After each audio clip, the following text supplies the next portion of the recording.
Hello, everyone, and welcome back to Southern Wealth. I do hope you're having a wonderful day.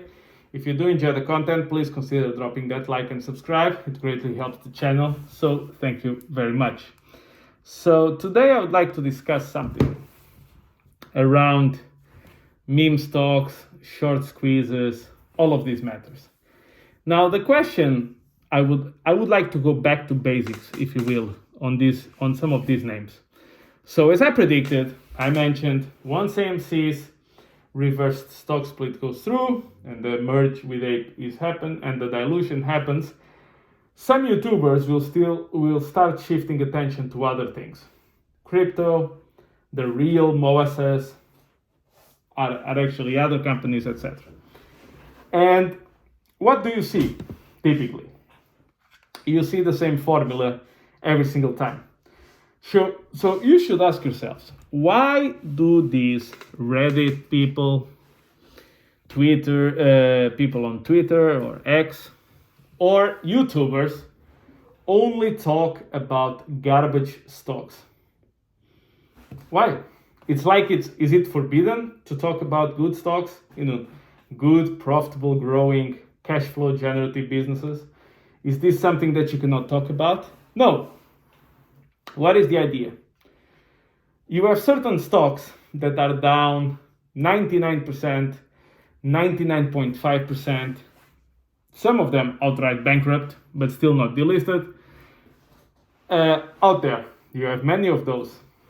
And the idea behind it is the market cap is so small that if some buying volume comes in, you don't need $1 billion, you don't need those levels, you just need a couple of million and the stock starts moving. So what's the idea? Some people, which have a lot of income, make a lot of wealth, by the way, some of them from this space. They start buying that stock very, very, very cheaply, right? And then they start talking about it. Oh, have you seen this stock? It has moved 100% today. This is going to be another short squeeze. Look at how shorted this stock is. Look, this is amazing. This is going to be the next MOAS. We were wrong. It was actually not MC. It was this one. Look at this. Look at this. And the idea is what? Is to appeal to the greed and the short-term sightedness of people. That's the most basic instinct that is being clicked. And then because they buy it, they entice their following to buy it, which means a big buying pressure comes in. So it goes so the stock has been like this, like completely down, dead, and then it starts going up like this, which is the leaders, the YouTubers, all of this, starting to buy. Then after they bought, they talk about those stocks to their following. So it goes from here to here, like almost vertical, right? Which is this huge buying pressure. So people talk about it, it's going to be the MOAS, particularly if the market is kind of in these periods of sideways to down movement and low volatility, and in other markets, low volatility, people get bored. So there is the ideal timing to go for this. And the stocks go like this. So more people talk about it, and goes like this. And then these guys who started the whole thing keep enticing people to hold those stocks, to not sell them. This is going to be the MOAS, etc. But what are they doing in the background? They are themselves selling. So you start to see some weeks like this down, which is them selling their position now at a huge profit. And then other people, the smarter apes, start seeing what's happening here and they start selling as well. And then unfortunately, the less experienced, the most greedy apes end up holding the bags of this entire exercise. This has happened with multitude of stocks. And not only do they make money by buying very early, enticing their following to buy it and then selling at the top, but then they keep talking about it on YouTube, creating stories for why it's going down, creating stories why it went up, and then they even collect ad revenue on top of all of this. So that is it.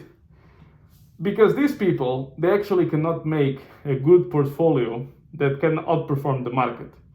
So they need to play this game and leverage their influence over the community and basically manipulate their emotions in order to succeed. Now, can I prove any of this? No. I have to say, it's my opinion and it's my allegation. This is what I've seen too many times happening. And then it should explain why, after all of this, they delete comments, they delete tweets, they delete videos on YouTube, somewhat like deleting the evidence. You see? If they were so convinced that they did nothing wrong, why do they need to do that? Why do they always talk about garbage stocks? Because they are small float, easy to manipulate, very, very easy to create a narrative around them, particularly if the market is boring at the time. So,